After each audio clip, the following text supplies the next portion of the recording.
Good evening, everyone. So once again, thank you for joining our webinar today. In conjunction with Orthopaedic Research UK and the FRCS Mentor Group, we're going to have a talk today on elbow trauma, and we're delighted to have Lee van Rensburg with us.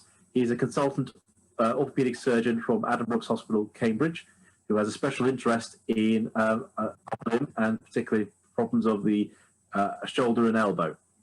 So he'll give us a talk about elbow trauma with regards to the triads and beyond. We'll have some short questions, so please write those questions down in the chat box, and Imogen and the other members of the OR UK team will be able to pick those up, as will we, and we'll put those across to Mr. van Rensburg. We'll then go through maybe some case discussions with regards to the FRCS exam, and we will finish off with some viva practice. So if you wish to take part in the viva, please let us know through the chat box again, and we'll make note of the names. I appreciate it's difficult, but it will be a first come, first served basis, okay? And then we'll finish at 9:30, hopefully, and wish you all the best, okay? So I'll hand you over across to Mr. van Rensburg.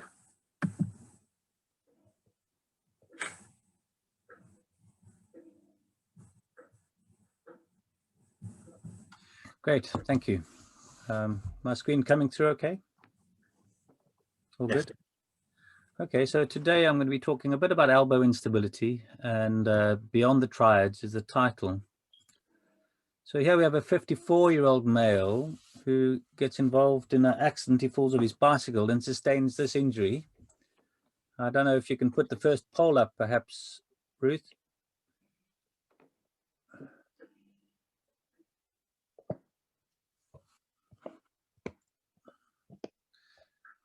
Relaunch polling, continue. So there are your options for polling. Are you going to just reduce the elbow? Are you going to fix the radial head with a plate? Are you going to fix it with a tripod and screws? Are you going to do a radial head replacement? Or are you going to just excise the radial head because it's too comminuted to fix?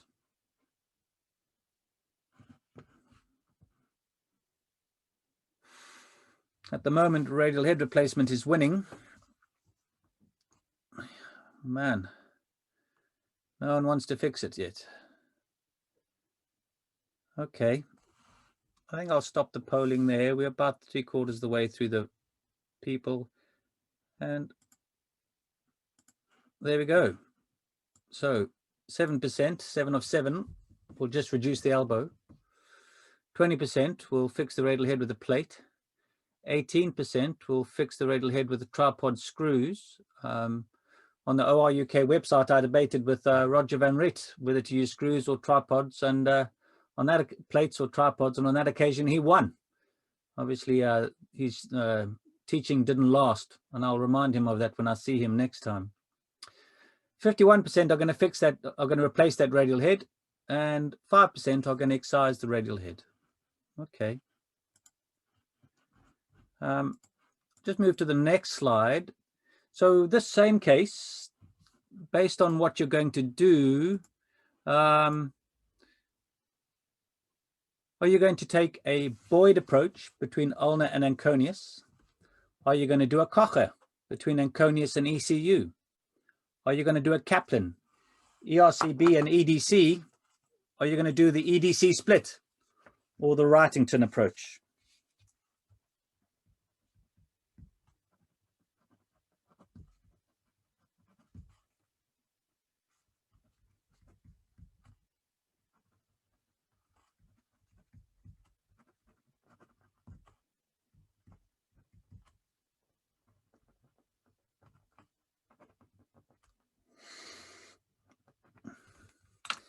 Okay, so we're getting up to about 100 people who polled or voted there, so reasonable numbers.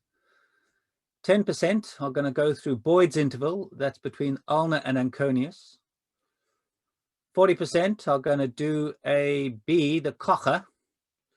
30% are going to do a Kaplan, and 12% are going to do an EDC split, and only 6% are going to do the Wrightington. The Wrightington is an osteotomy. And I think that probably fits that's stayed fairly steady over my time. I seem to see that people in Europe, or certainly in the UK, tend to prefer Kocher. I guess they think it's safer. Downside with Kocher is you don't get to see a lot. When I go to Europe and possibly to see people talking from America, they're more talking about the Kaplan. If I had to pick that anterior approach, I'd do the EDC split because I can never find that interval between ERCB and EDC. Interesting. Funny how we don't all do the same things. Okay. Going to stop the polling there and just do a little bit of talking. So we're talking about instability today. And we're coming down the tree from simple instability to complex. And within complex instability, you've got the severe soft tissue injuries. You've got the terrible triad, which is a dislocation, radial head fracture, and coronoid fracture, posterior medial rotatory instability, or that anterior medial coronoid, and then the proximal ulnar fracture dislocations, which include the transolecranon fracture dislocations and the Monteggia variants. And what I'm going to be talking about mostly today is these terrible triads. The kind of instability that often comes with posterior lateral rotatory instability, but not unique to that.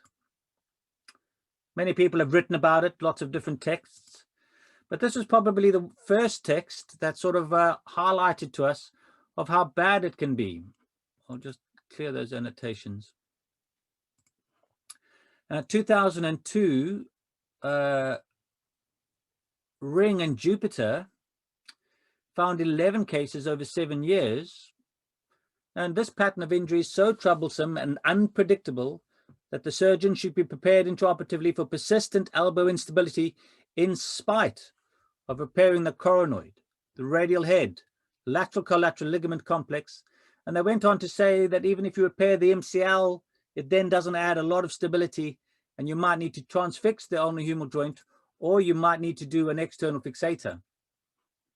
So that's what we thought in 2002. So here we see a 47-year-old lady who has a posterolateral dislocation. There's a radial head fracture and a tiny little piece off the coronoid. Those are initial post-reduction films with a concentric reduction, small little coronoid, reasonable side radial head fracture. Day 2, she gets re-x-rayed and you can see that it's re-dislocated. So what do you do when it dislocates? You put it back in again. She gets manipulated on day 5 and re-reduced. And you can see on the back slab image, the one on your far right, the drop sign, the increased distance between the humerus and the ulnar. And as you were suspected, day 14, she falls out again. Day 16, she gets a radial head replacement. And that's all that's really in op notes. No mention of the coronoid, no mention of the anterior capsule, no mention of the lateral collateral ligament. And after the radial head replacement gets done, she gets put back into a back slab. You guessed it. Unfortunately, now they left it 6 weeks before they took another x-ray, and that's her x-ray at 6 weeks. They changed the cast for a slightly better cast, a lightweight soft cast. And again, you see that the radial head is dislocated. And that's why the terrible triad has got such a bad name and why it's so terrible. Because if you don't treat it properly from the start, then you will need to put an external fixator onto it. I'm not sure who's doing the drawings. Now, this is not a drop sign, by the way. This is a ulnar-humeral distraction because you've got stiffness and instability, which is one of the worst situations you can be in. That's the DJD2. This is her now at 14 weeks with the X-fix removed, and she's got an arc of movement from 110 to 45. Not a bad looking x-ray at 6 months, but when you take it out to 8 months, you'll see that there's absolutely no cartilage left in that ulnar-humeral joint. And that's a shocking outcome. And that's why the terrible triad is terrible. These are the pictures that Ring and Jupiter showed us in their paper of 2002 with transfixation of the ulnar-humeral joint. Radial head replacements with lots of heterotopic ossification. They only found 11 cases. All of them were initially reduced. And out of those that were initially reduced, 7 redislocated. So those 5 that were just going to simply reduce the elbow and leave it at that, not do anything to the radial head, there's a 70% chance you're going to redislocate. 10 out of them had surgery, those 7 that dislocated, and 3 others.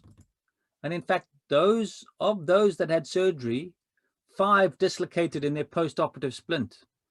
More importantly, those that had a radial head excision all redislocated. So one of the things you can't do in complex instability, one of the things you can't do as an absolute, there's very few times I'll say there's absolute things, but one of the things you can't do in terrible triad is excise the radial head. The other things are up for debate. Now, Ring and Jupiter said at the end of their paper, in the treatment of this troublesome pattern of injuries, the primary goal should be restoration of elbow stability. And they even went as far as transfixing the non-humeral joint or putting on external fixators. This is where it's important, where you need to buy into this concept of static incongruity and dynamic congruity. This idea that if you immobilize an elbow, if you put a back slab or cast onto an unstable elbow, it does not make that elbow more stable. All that were put into a splint, just of the 7 redislocated. Of those that were operated on, 5 dislocated in the splint. And these were the pictures that we've seen earlier of the lady who spent 4 or 5 times going back to theatre to try and get a good elbow. And you see the back slab. The back slab doesn't keep the elbow in. All the back slab does is add weight to the elbow, increasing the drop sign. Now, I disagree with this article that came out in 2005, that if you see a drop sign, that you need to put an external fixator on it. If you see a drop sign, you need to worry about that elbow. But more importantly, you need to get that elbow moving. You need to believe in dynamic congruity. Adding a cast to an unstable elbow merely increases the distraction of your ulnar humeral joint. Adding a splint. Now, I do sometimes use hinged elbow braces. It only adds about 2 millimeters, if you can see here, on distraction.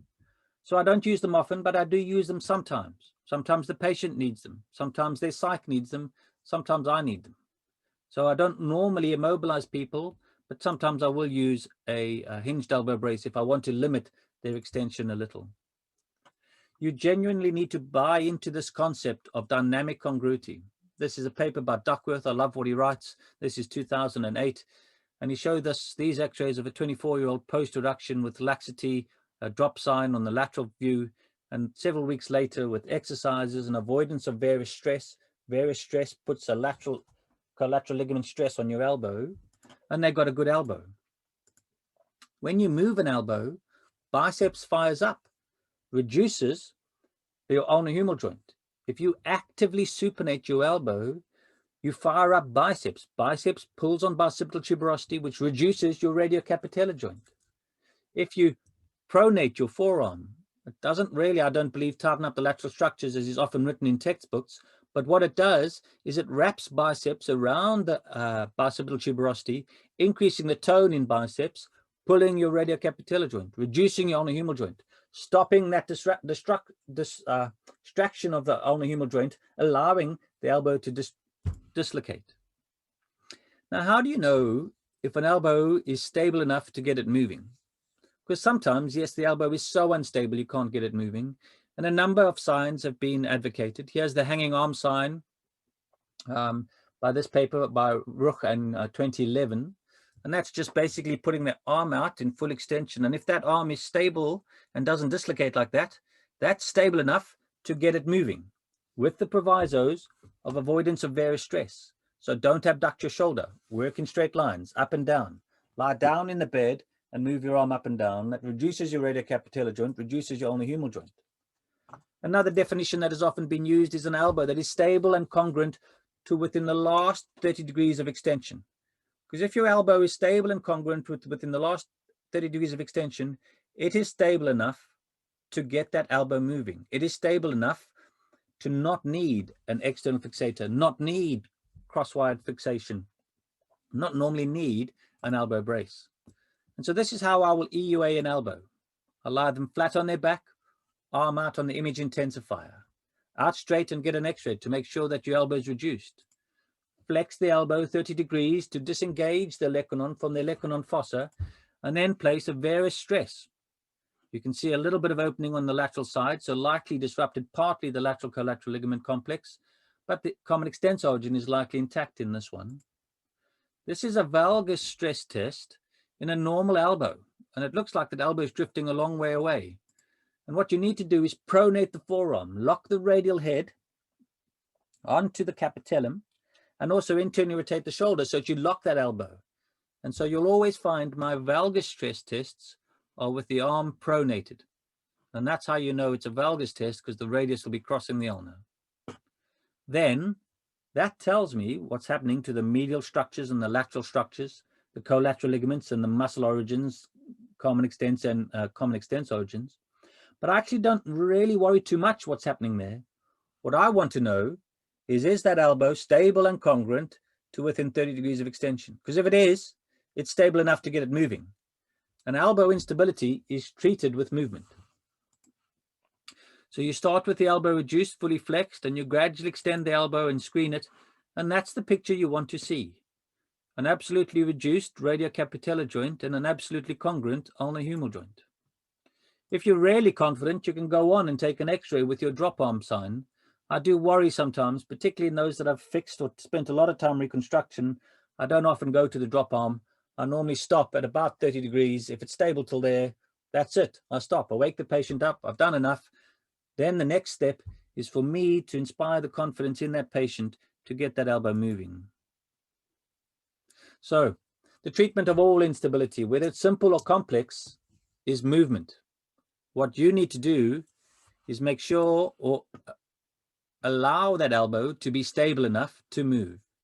And often in the second level of complex instability, it means repairing the soft tissues. It means fixing or replacing the broken bones and restoring bony congruity, and then repairing the soft tissues to a degree sufficient enough to allow the elbow to move. And we know it's enough when it's stable and congruent to within 30 degrees of extension. Little bit of screening just to show you what I mean. Valgus stress test. We know that because the radius is crossing the ulna. And on this occasion, he's ruptured his medial collateral ligament and the common flexor origin. You don't open that medial side like that if you've just done the MCL. This is MCL and CFO. And as you go up the ladder of injury from just ligament to ligament and soft tissue, it's more likely to be complex. It's more likely not to be stable to within 30 degrees of extension, and more likely to require some form of surgical intervention to stabilize it. There's the varus test, and we see the radial head and neck fracture. We see how the lateral collateral ligament and common extensor origin is gone. There's not much holding this elbow in place. We start on the lateral. Now make sure you bring your eye around to do the lateral. Don't twist the arm, because if you twist the arm, you're applying an external rotation force on that elbow, PLRI, PMRI, but you basically twist the elbow out. So bring your eye around so that you're testing your extension in one plane. And here we see how the elbow goes gradually into extension, and we get to about 70 or 80 degrees and it jumps out. And what does that tell me? It tells me that this elbow isn't stable enough to get moving. And so I need to fix it, whatever needs fixing, till it's stable enough to get moving. And in the terrible triad, we need to think about the radial head, we need to think about the coronoid and the dislocation. And in fact, the dislocation is really thinking about the soft tissue components, MCL, LCL, common extensor origin, common flex origin. And I'll probably start with the most controversial, with the coronoid. So here's an article that came out 2014, terrible triad injuries to the elbow. Does the coronoid always need to be fixed? In 2 years, they found 14. Now, Ring and Jupiter, in 7 years at a level 1 trauma center, took them 7 years to find 11, but that's okay. They found 14 in 2 years. Talking about Reagan-Murray 1 and 2 coronoid fractures, our clinical results challenge the accepted belief that the coronoid must be fixed in all terrible triad injuries, support the notion that the coronoid or anterior capsule repair is not required, and avoidance of this unnecessary surgical fixation in these instances may positively affect functional outcomes. I've highlighted the words that worry me there. Reagan-Murray type 1 and 2. When it comes to the coronoid, we've moved on from Reagan-Murray. No longer this two-dimensional appreciation of the coronoid. There's so much more interesting stuff about the coronoid than just a two-dimensional classification that came out in 1989. In select cases, well, how do you select the cases, and how do you know the coronoid didn't need fixing until it's dislocated, or capsule didn't need repairing until it's dislocated on you? And if you've only had 14, I'm sorry, but this suffers from a power problem here. Unnecessary surgical fixation in these may. Okay, well, it may. Lots of things may. 2014. And they show you these pictures of a terrible triad with repair of the lateral collateral ligament and common extensor origin and a radial head replacement that did well. I'm going to take a little bit of a detour now and talk about the classification. Reagan-Maury from 89, O'Driscoll in 2003, and the Adam Watts classification of elbow instability, where he talks about the terrible triad. That would be the combined or the C. That's when it's that little bit of coronoid off and the radial head. And he also highlights to us the importance of this bifacet, this basal one. Now, sometimes it's not right at the base, so it's not quite basal, so it doesn't fit into O'Driscoll's classification of the type 3s. And there's often a little bit of overlap. And sometimes you'll have a bifacet which is hiding or masquerading, for want of a better word, as a tip fracture. Although there isn't really a tip to the coronoid, because there's lots of tips to the coronoid. So none of the classifications are perfect. And I'd certainly move away from Reagan-Maury, because it's no longer just the size of the coronoid, but nowadays when you're thinking about the coronoid, it's where that coronoid is broken. Now, Driscoll alluded to that in 2003, where he talked about the tip, the anterior medial ridge, and the basal fractures. Adam Watts, in his classification from Wrightington, talking about these combined fractures, which are the true pure terrible triads, where you just need to do the radial head and lateral collateral ligament. But if you've got that bifacet or the bibasal, or it's a little bit more to that coronoid, sometimes you do need to fix that coronoid, yeah? This article came out in 2013 and really shows us beautifully how the coronoid is not this two-dimensional buffer, which we see it as. We see it as this buffer that stops the radial head from jumping up and running forward, that stops the trochlea from jumping up and running forward. It's got the three ridges.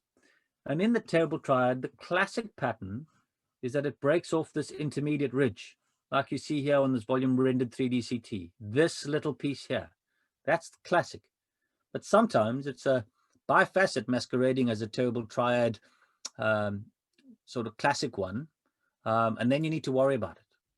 And I think that the coronoid works more than just a buffer, just from stopping the trochlea or coronoid, but because of that little overhang, because of that little hook, it works almost like you see ladies' bags hooks, or you know, a bag hook that's holding on to a table. You don't need a lot of an overhang to really improve the stability to that construct. Now, one of the reasons people don't like fixing the coronoid is depending on your approach, depending on how you try and get to that elbow. Because often if it's breaking off on the lateral side of the coronoid, you can't get to it from the medial side. Unless it's an anteromedial coronoid, you can't get to it from the medial side.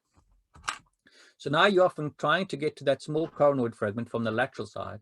And really, if you're going with a cocker, the only way you can get to it with a cocker is if you take the radial head out the way. Now there are, and that's why probably 50% of you are excising the radial head, not saying that you can get to the coronoid, but it then provides you access to everything. If you do a Kaplan or an EDC split, you can get to it. But often to get to it, it comes at an expense. And then that expense is that you have to strip the capsule off the proximal humerus. And as far as I'm concerned, when I'm fixing a terrible triad, I want mechanical stability, but I also want to return the proprioception to this elbow. I want this elbow to know that it's developing a drop sign, that it's falling out of the elbow, and that it needs to pull itself up, and it needs to pull itself up with biceps, with brachialis. You can see the coronoid in this corner here through the Boyd's interval. That's the approach I like, but you don't have to do Boyd. But you can see that bit of coronoid. You can move the radial head if it's partially fractured to the side. You can get to that anterior capsule. Now, this was an article that alluded to the fact that suture fixation of that coronoid doesn't restore the kinematics. And it doesn't restore the kinematics because it no longer works as a buffer. It doesn't restore the kinematics because it's probably no longer working as that bag hook I talked about, where it's just a little bit of an overhang, okay? But I love reading articles, the text, and then looking at the pictures. And when I look at these pictures, I think about this orange structure. And that orange structure there is capsule. And I look at this reflected yellow structure with the blue outline that comes around it. And do you know what that is yet? Yes, that's the anterior insertion of the annular ligament. So now you go cut annular ligament with your Kaplan, with your Kocher, with your EDC split, and you break your annular ligament now in two places because often it's ripped off. the front part of the olecranon, because that's the weak point. We learned about that in 1958. And so for me, repairing these small coronoids, these, I'm going to say it, Reagan-Murray type 1, types 2, I'm going to say tip fractures, but it's, in fact, no. What I'm going to say is these small pieces off the intermediate ridge, because it's that piece of the coronoid that breaks. And I'm not repairing, I used to say I'm repairing the coronoid, but I'm not. What I'm repairing is that anterior capsule, and I'm repairing in confluence the anterior part of the annular ligament, because I want to bring as much stability back to this elbow as I can, so that I don't have to transfix my ulnar-humeral joint, so that I don't have to put an external fixator on this elbow and take out the patient's radial nerve. And I don't want to know that I should have fixed it when I'm all finished and I'm closed. And that's what the problems with those small papers that tell you don't need to fix the coronoid or repair the capsule is. They suffer from the fact is that they've only really come across those small lowercase t coronoids. So here's a dichotomy. 2002, we got Ring and Jupiter telling us that despite fixing coronoid, lateral collateral ligament, radial head, and medial MCL doesn't add much, that you're in a world of pain. And here in 2014, and these are not the only authors, there are other authors who are saying the same thing, that you don't need to do the coronoid. Watch out, if you're reading about Reagan-Murray 1 and 2, it's a two-dimensional structure. Nah, I want to be talking about someone who's talking about O'Driscoll's classification, or possibly even now the Wrightington classification of fracture dislocations of the elbow. And I think what you'll certainly find if you've come across enough terrible triads is that as there is a spectrum in instability from simple to complex, even within the terrible triads, there's 3 people who belong to a gang, and there's 3 notes played on a piano. They're terrible triads with a capital T, and they're terrible triads with a small t. Let's have a look at that. Here we see a 74-year-old female with a dislocation. It's jumped back. It hasn't moved any further laterally or medially. The displacement between the humerus and the ulnar are close. And so I can almost predict that the collateral ligaments and the soft tissue injury, the dislocation part to this elbow, is actually relatively small. Small little bit of coronoid. And there's another piece here, but I don't know quite what that is. It turns out that happens to be radial head. And here's her day naught x-rays, post-reduction in a back slab. Now, I don't have a problem immediately putting them into a back slab for a week or so, but I wouldn't leave them much longer than that.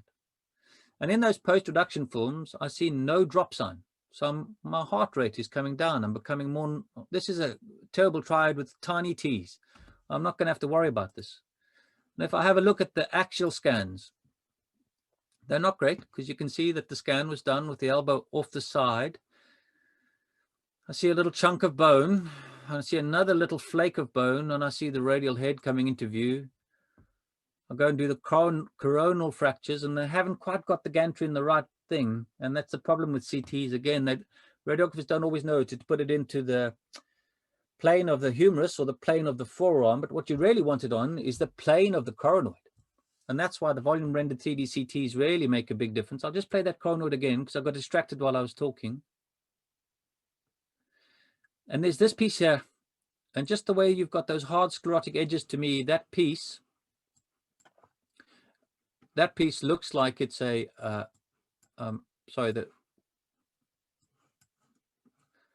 that piece looks to me like it's a radial head fragment. I just had to move the zoom sort of bits. You might have missed it there on the sagittal, but it looks like there's a small little flake off the top of the radial head.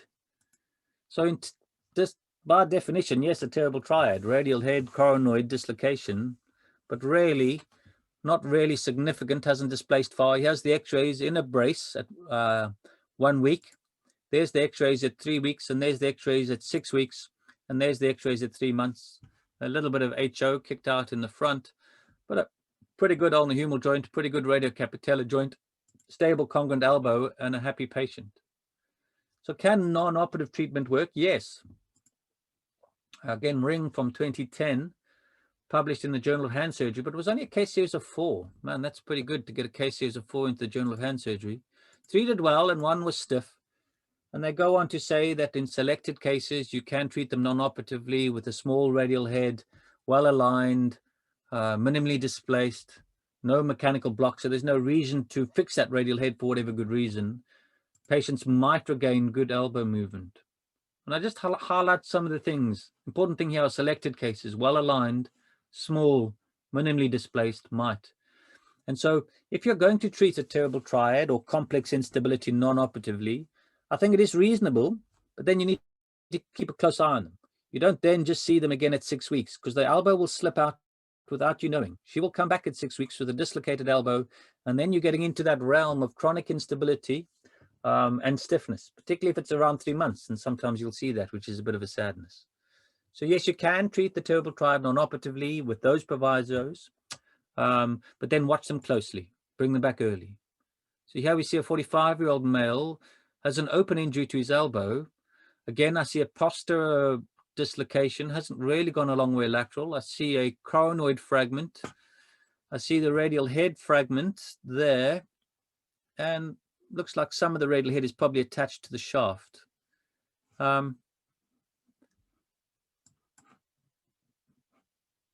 Hide floating meeting controls. Let's run the sagittals first.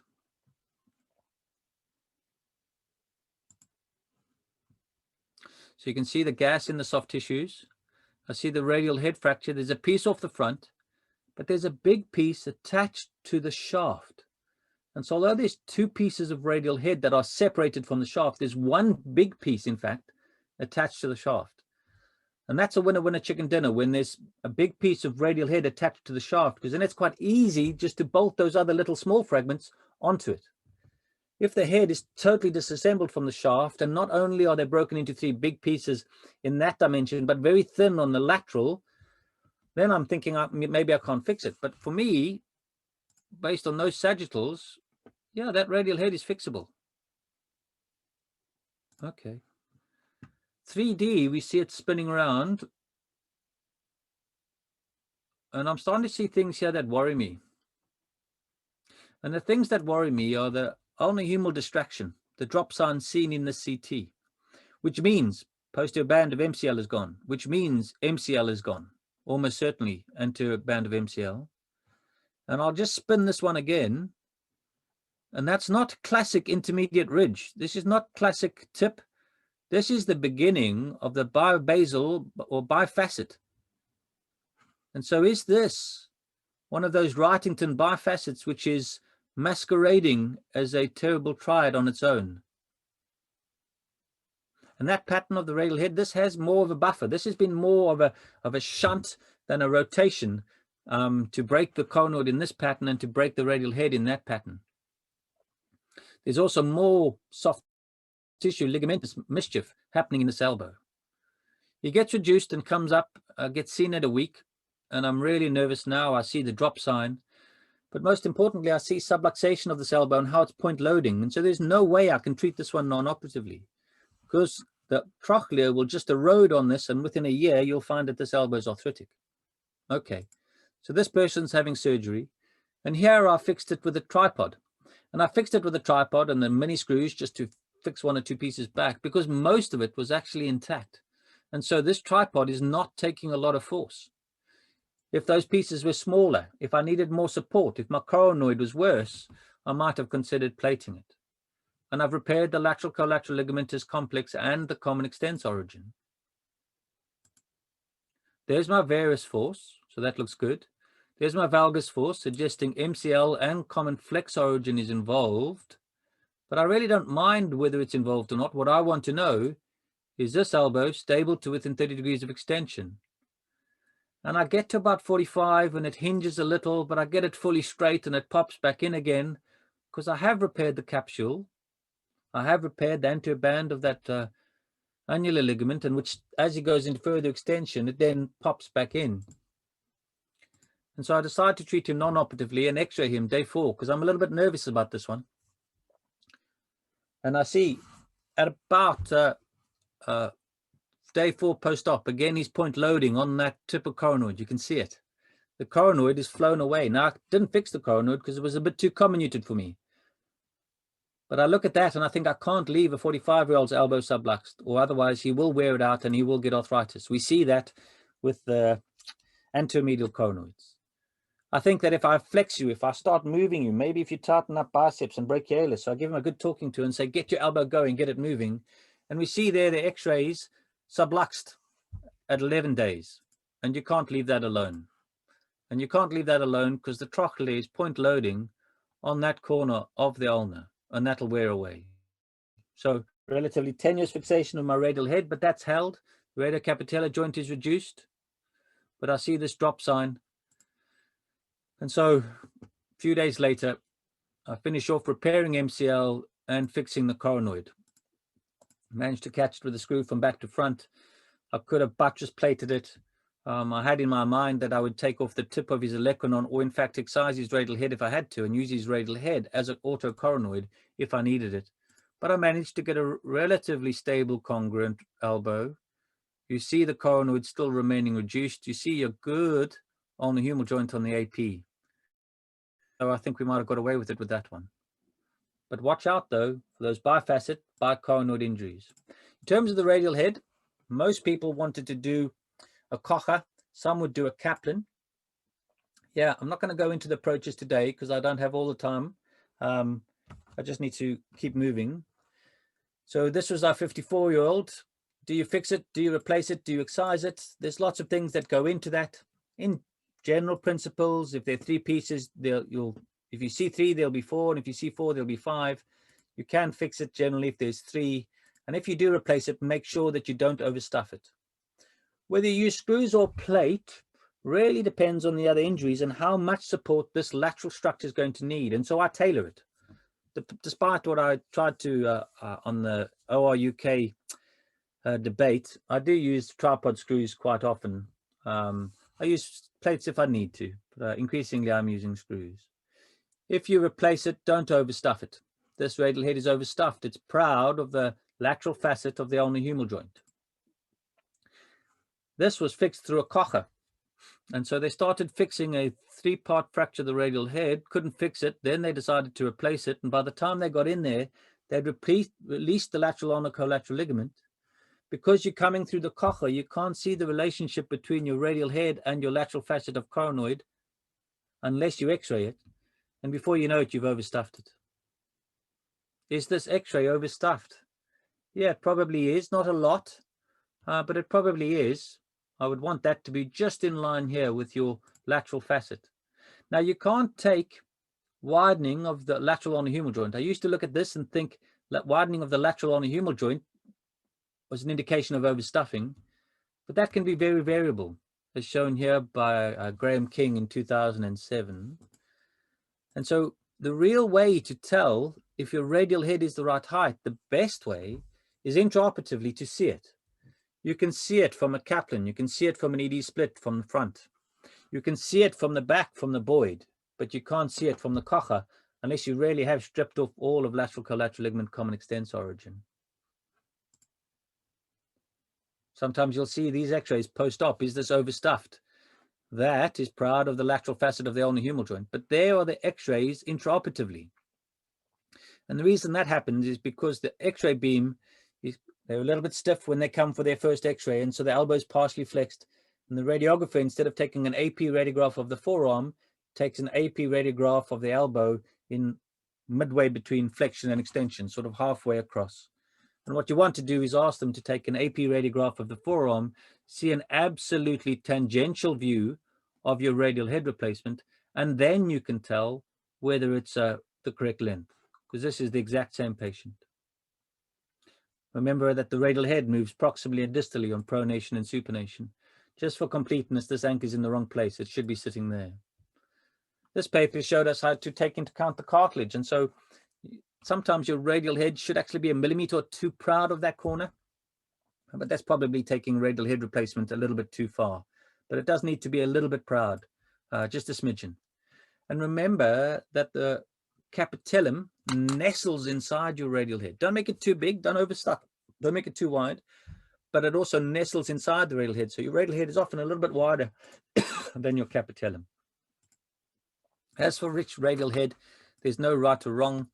This paper suggested that the best radial head is this bipolar cemented Vitalium prosthesis.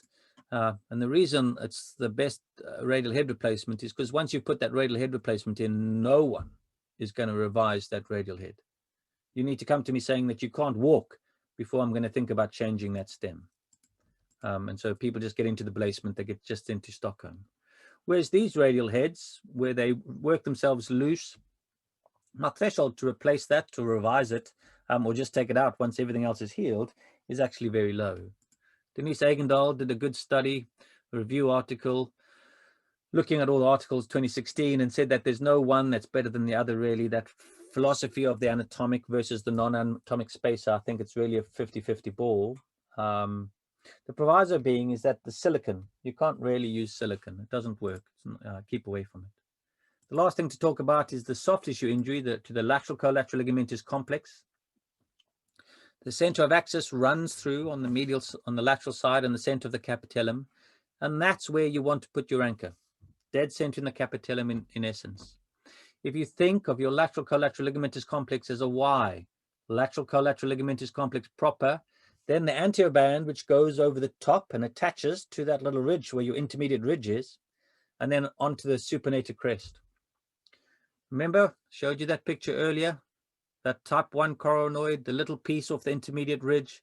It's not about that little piece of bone, because you can't biomechanically reconstruct that bag hook, but you can by repairing the anterior capsule and by repairing that part of the annular ligament through transosseous drill holes through your ulna, which you can see if you've removed the radial head, which you can see if you've done a Boyd approach, will bring more stability to the elbow. Now, you won't dislocate if you don't fix it. You'll have laxity. And that's what this article is saying. If you break it in one place, you'll get laxity. If you break it in two places, you'll get instability. If you're doing a Kaplan or an EDC split, you need to make sure that you repair that annular ligament well. For me, the nice thing about Boyd is I can get a really good modified Kessler in my annular ligament with transosseous drill holes through the subcutaneous board of the ulna and get it absolutely rock solid repair. Most times, the annular ligament is a complete avulsion off the common extensor origin with the soft tissues. Sometimes it's shredded in the middle. Occasionally, you'll see it ripping off the supinated crest, but that's like a rarity. And so most times, a single anchor into the common extensor origin, a mass repair of your lateral collateral ligament in common extensor origin, but do be prepared to create an internal brace if they have one of those where you've shredded the MCL in the middle. Normally it's this, and you can fix it fairly easily. In acute repair, you can just put an anchor into the center of the capitellum and repair it all as a mass repair. I use a decent size anchor, so a 5.5 twin fix with 2 fiber wire. You really want to be able to have the confidence to inspire your patient to get it moving. You can't be tenuous at that elbow, because if you don't move it, it'll just dislocate again, as Jupiter and Ring showed us. These sort of anchors for me are a little bit too small. That loaded with 8th bond is not going to hold on to anything. If the LCL is shredded mid-substance, then be prepared to create an internal brace. An internal brace is this concept of a high-density polyethylene suture between the insertion and the origin of that ligament. And the insertion and the origin of the lateral ulnar collateral ligament is center of capitellum and the supinated crest. Here you can see an internal brace created on the medial side, but you can create the same on the lateral side. Where do you put your anchor, or where do you put your holes for your internal brace on that supinated crest? The answer came from this study looking at single bundle lateral collateral ligament reconstruction, not internal brace. They looked at a distal hole and a proximal hole, and basically they showed that there's no difference, and so they simply put it in the middle. It's very seldom in acute terrible triads that you need to reconstruct it. You need to reconstruct it if it's been delayed, or if it's redislocated, or it's dislocated 4 or 5 times and been left for 3 months. Most times in the acute setting, you can get away with an acute repair, or an acute repair plus or minus an internal brace. In general, most of the protocols will be to address, although there may be laxity of the MCL, only to repair the MCL if there's absolute instability. If that elbow is no longer stable to within the last 30 degrees of extension, then you need to go around the medial side. And the one we're repairing most often is the anterior band of the medial collateral ligament. A few articles looking at whether it's in tight inflection extension from the late 90s. Slightly better study showing us the 3-dimensional structure of that anterior band of the MCL, suggesting that it winds around and that they all probably are symmetric. But the bottom line is, anatomically, when you're repairing a medial collateral ligament and you don't know where to put your anchors, that's the spot, not in the trochlea there, but in the anterior inferior medial epicondyle, and then running along that crest of the sublime tubercle. And the time when you're going to be repairing the MCL on the medial side is often when the bomb's gone off there, so the CFO is pulled off, and you just need to feel for those bony prominences, and you can put your anchor in, repair with whatever sutures you got, what little bit of the medial collateral ligament you can find, but then leave one set to tie to each other as an internal brace. So let's have a look at this case. MCL, common flexor origin, lateral collateral ligament, goes into extension unstable. Gets radial head replacement, lateral collateral ligament reconstruction, and you can see the drill holes from front to back here. So I always repair capsule and annular ligament, that little bit of coronoid. I'm not really fixing the coronoid, I'm repairing that capsule. There we see the varus force, there we see the valgus force, opens up, starts off reduced, goes into extension, and starts to hinge out. Now I'm worried a little here that this may not be stable enough to just absolutely get it moving. And so now I need to go around the medial side and repair the medial side. There was quite a significant injury to medial collateral ligament, common flex origin, and he had shredded the MCL. So I've created an internal brace between medial collateral ligament insertion on the anterior inferior medial epicondyle and on the sublime tubercle, anterior medial coronoid. Just showing you again the significance of that medial injury and likely why they required it. And once you've done lateral side and medial side, testing the elbow in extension, elbow is fully congruent in extension. And what does that tell me? That tells me that this elbow is stable enough to get it moving. That tells me that I don't need to transfix this elbow. I don't need to put an X-fix onto this elbow. And in the last 15 or so years, I've never had to transfix an acute terrible triad if I've followed the principles of repairing the various structures and then reassessing it and not stopping until I've got full extension and stable and congruent within the last 30 degrees of extension. Just another case showing you again the internal brace and how that returns stability to the elbow. So in summary, the terrible triad is a complex injury involving the radial head, the coronoid, and the dislocation. And even within the terrible triad, which is within the spectrum of elbow instability and complex instability, there remains a spectrum within the terrible triad. You need to think about your radial head. You can fix it, you can replace it, but you can never excise it. You possibly don't need to repair the coronoid, but those are only in those terrible triads that are small t's.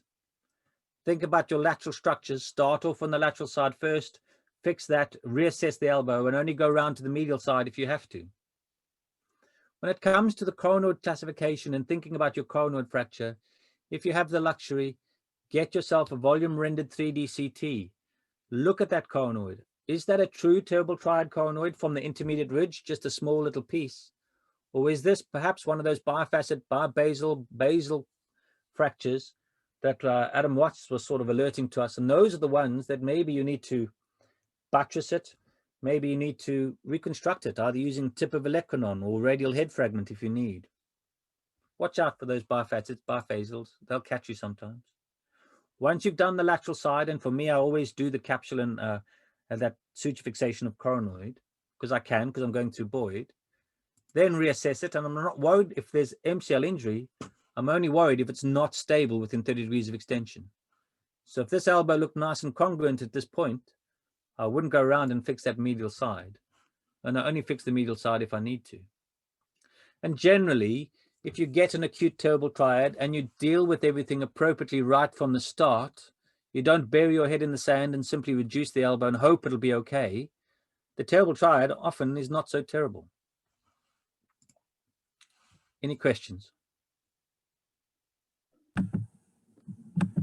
Hello. Yes, there are a few questions. Thank you for the excellent talk, and that cleared a lot of things in my mind, actually. So which classification do you use for the coronoid fracture? I think there is a bit of, is it to use the O'Driscoll classification or the classical tip less than 50 or more than 50%? I think, although when I first started 2005, I looked at Sean O'Driscoll's classification and thought, oh, sir, you've just complicated it too much. But you need to at least go to the level of Sean O'Driscoll. You can't just look at it on a lateral anymore, particularly because it masking inside this whole spectrum of instability is the anteromedial coronoid. And you only pick those up if you look at the three-dimensional structure. I'm just going to move there quickly.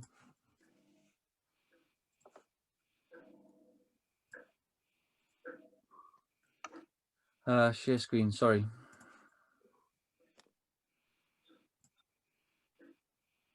So within the spectrum of instability, you've got complex instability. One of them is the PLRI type, the terrible triads.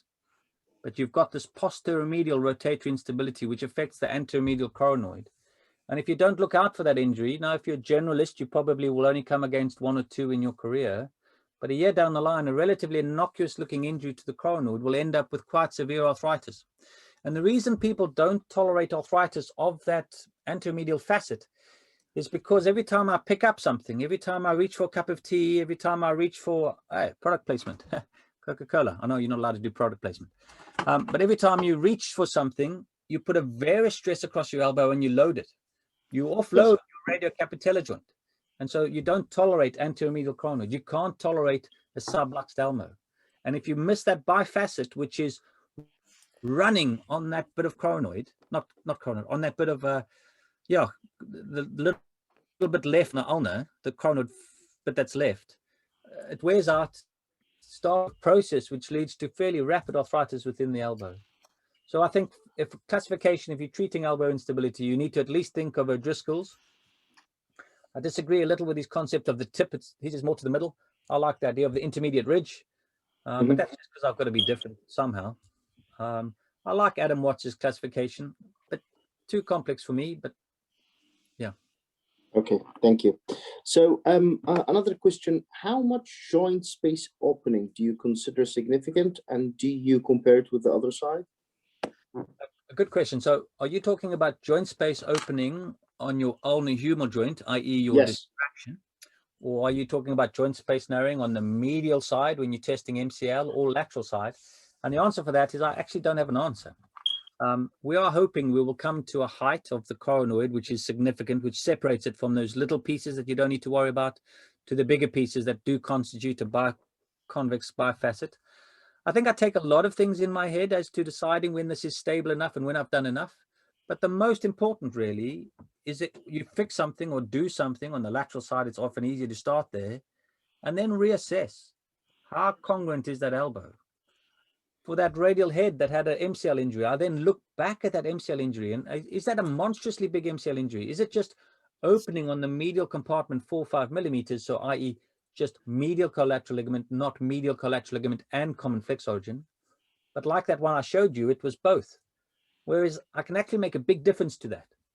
If I've got 2 or 3 mils of ulnar humeral distraction and my MCL injury isn't that big, it only opens 4 or 5 mils, I'll probably take a run with it and wake you up and just get you moving your elbow. Thank you. And well, why to check the elbow stability from 0 to 30 degrees if the olecranon is already engaged? Yes. So yeah, that last 30 probably doesn't make a difference. So once the olecranon engages, in fact, I've seen elbows that jump in the mid zone. Yes, but what I want is an elbow. I've got it reduced at 90. I want it to get out to at least 30, because if it gets to 30 and reduced any further, it normally locks into the olecranon and then stabilizes itself. But I need to get to at least 30 to be sure that I can look that patient in the eye and say to them, look, your elbow is stable enough to get it moving. No, I mean it. The elbow is stable enough to get it moving. Yes, I know you've dislocated the elbow, but get it moving. Thank you. And do we need to always repair the capsule and terrible triad? Well, that's the debate, sir. No, like some of those articles which suggest you don't. But I worry a little about those articles with numbers of 14, that they're not really picking up the really complex terrible triad, the one that has completely ripped his anterior capsule, that anterior band with MCL. So yes, yeah, it's still a little bit open to debate, the wind is swinging to not having to repair that capsule, I repair it because I like the proprioception.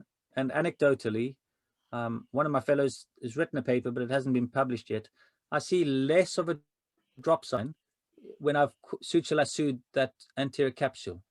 And in fact, for me, going through Boyd's interval, I don't have to fight to get to it. I don't have to do anything more to get to it. I push the radial head to the side with a laminar spreader or with a ring handle spike, or through if the radial head's not there anymore, put 1 or 2 sutures into the capsule, 2 drill holes from the subcutaneous border of the ulnar, retrograde shuttle them, and it's done. It's not a big fight. If you're coming from a lateral approach, if you're coming from a cocker, yes, you can't get to it unless you've taken out that radial head. Yeah, thank you. And if you have to repair it, will you use sutures or anchors? So I normally do sutures. By looking down into the wound, I'll put sutures through the capsule, normally a fiber wire suture, and then drill from subcutaneous border of ulnar down into the coronoid. I'll just show you a picture. Yeah.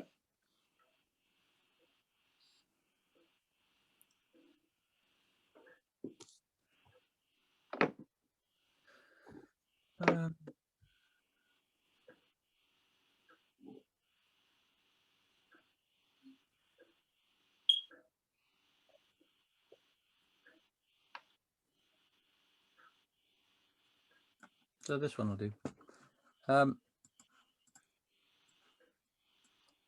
So this is the area that I'm catching here, really this cap. And if you take a stab incision over the point of the olecranon and drill with a 2mm drill and exit into the base of where your fracture is, or where your fracture is on the other side, you can then reverse shuttle those sutures. You weave it in here. It's in this article.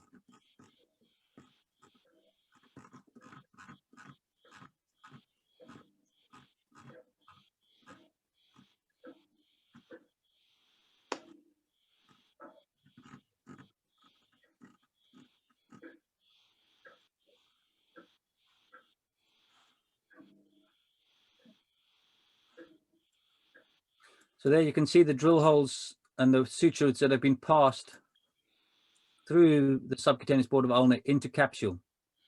And then pulled on those sutures, reducing the capsule, reducing that little bit of coronoid. Okay, thank you. And well, the classical question of whether or not to, when to fix, replace, or excise the radial head. I wish I had an absolute number there. It really depends on a number of things.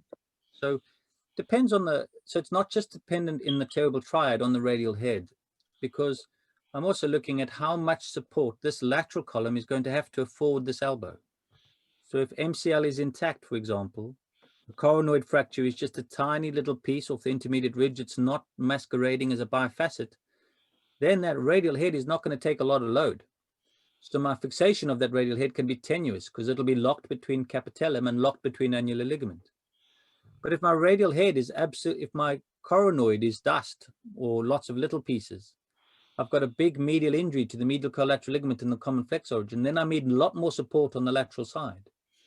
If you're in your 60s, 50s, well, I might as well just, I'm 50 now, sir, okay, but I might as well just chop out your radial head and give you a really rock solid lateral side, which will then support my MCL repair, which will then support my coronoid repair. So yeah, when do I fix it? I fix it when I can, because I'm a fixer more than I'm a replacer. And yeah, I'm always prepared if I've fixed it and it just doesn't look right, because sometimes it can be difficult to get it anatomic. Sometimes, you know, particularly if you're using a plate, you can't quite get those 15 degrees right. It's not running true. It doesn't take long to replace a radial head. Take out the saw, saw it off and replace the radial head. If you're in your 20s, 30s, 40s, 30s maybe, I'll work very hard to repair it and keep it for you, because you can reconstruct it on the back table and put it back in and incorporate it. So it's amazing how this fresh osteochondral autograft actually reincorporates. Yes, thank you. So if there is a patient with a well-reduced elbow and there is an isolated coronoid fracture, do you always do an examination under anesthesia plus minus stabilization afterwards, or you can just treat him conservatively? Good question. So now what I want to know is, where is that coronoid fractured? So I have a presentation on that, but it might take me a bit too long to get it up. So I'll just talk you through it. Because if it is this intermediate ridge, okay, so it's the beginning of a terrible triad, but there's no radial head fracture.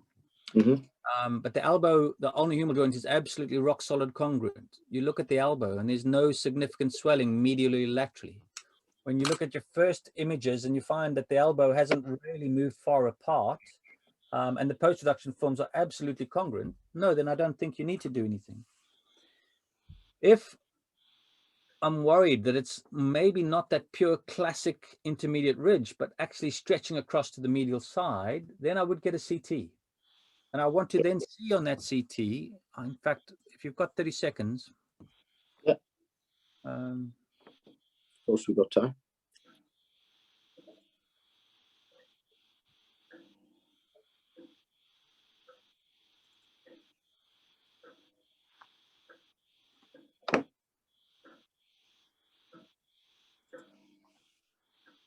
You still see my screen?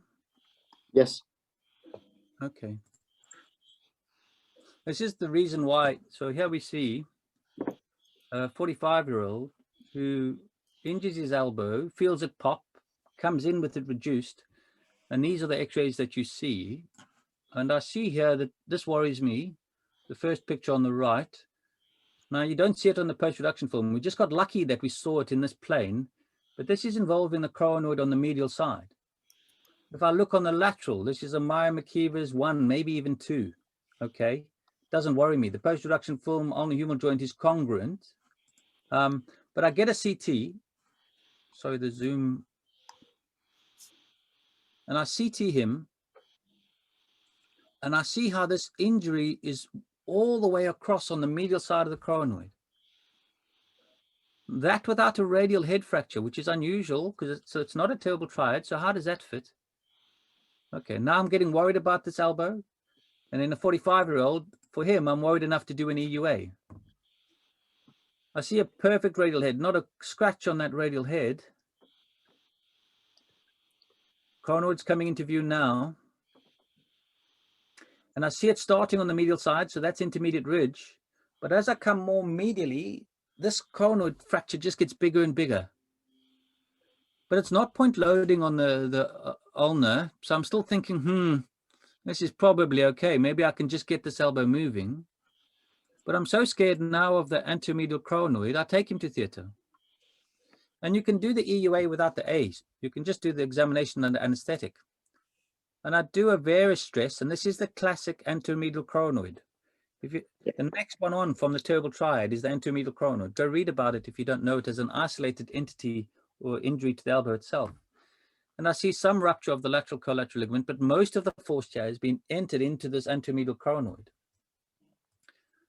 There is my force, and I see the anteromedial coronoid is good. I'll put my valgus force on it, but as soon as I bring him into extension, he's subluxed.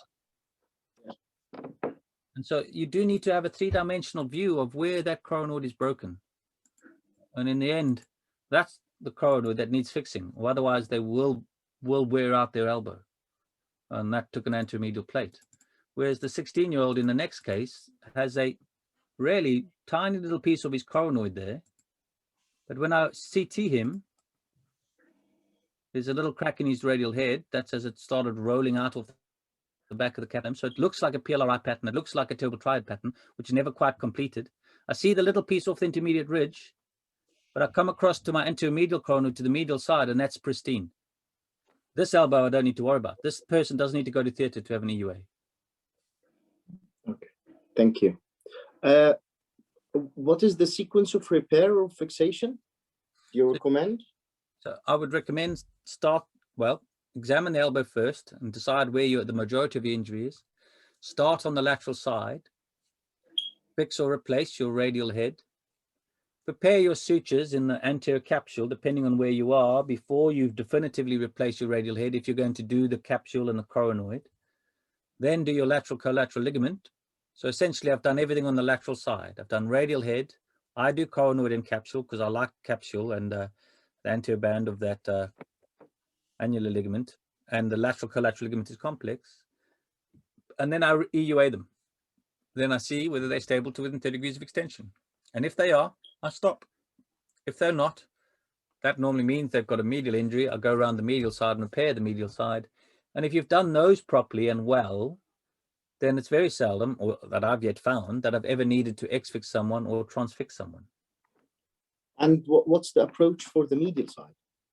Medial side, so I would normally do my elbows supine, but I do a universal posterior skin incision.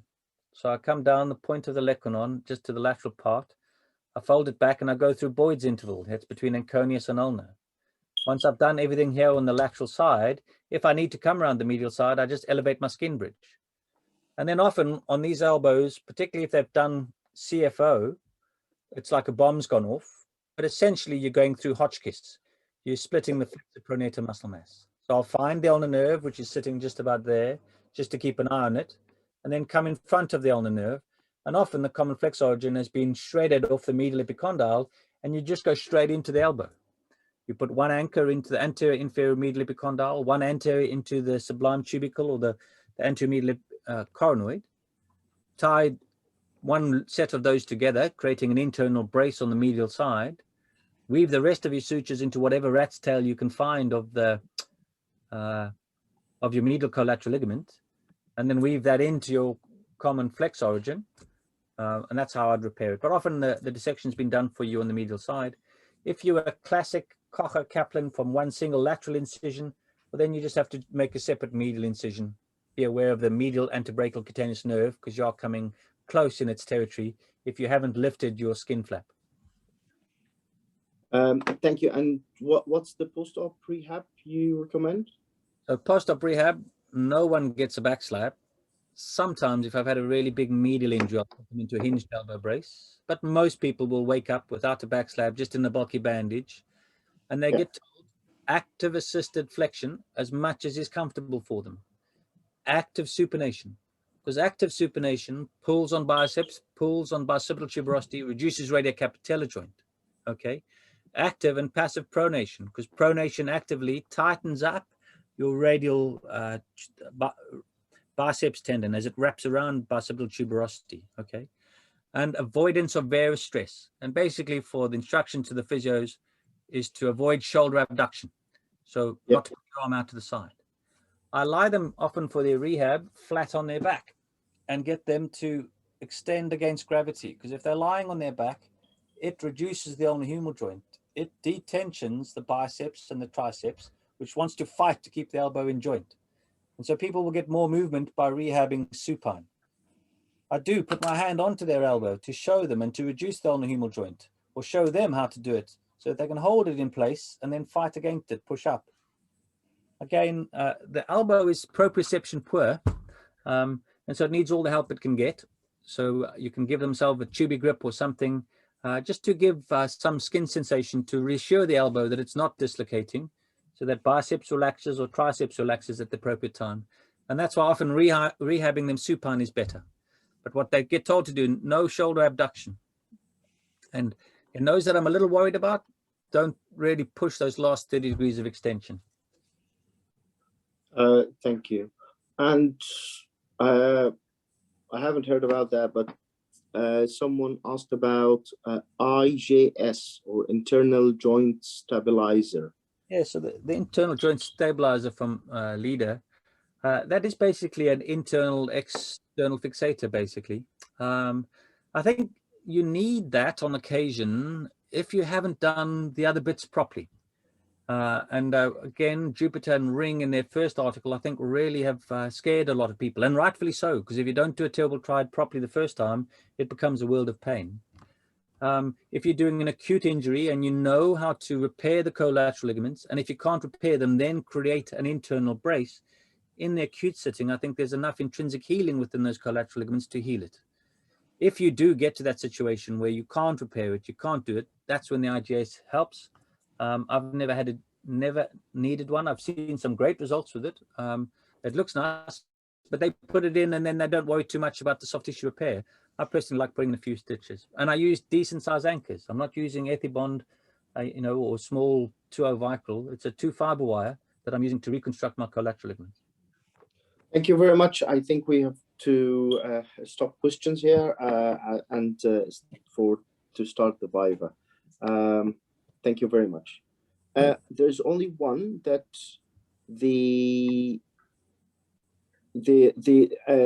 you always attempt a reduction fixation of the radial head, even if it's totally knocked out?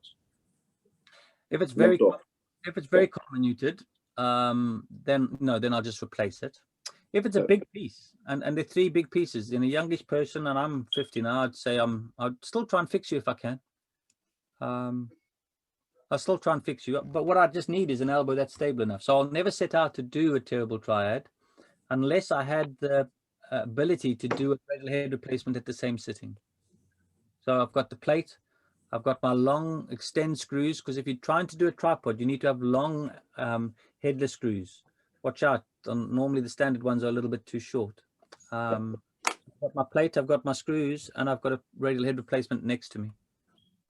Thank you very much. That's the end of the questions. Thank you. Very nice. Thank you very much, Mr. Van Rensburg.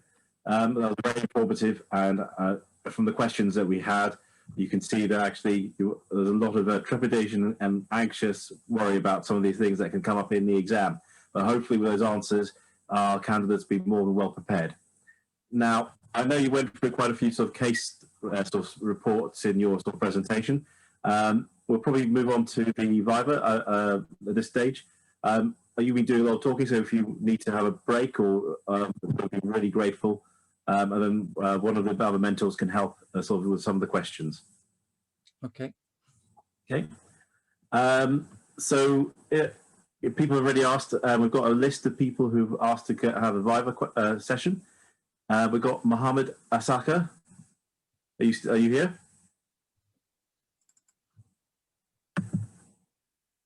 Hello, yes, I'm here. Yeah, thank you.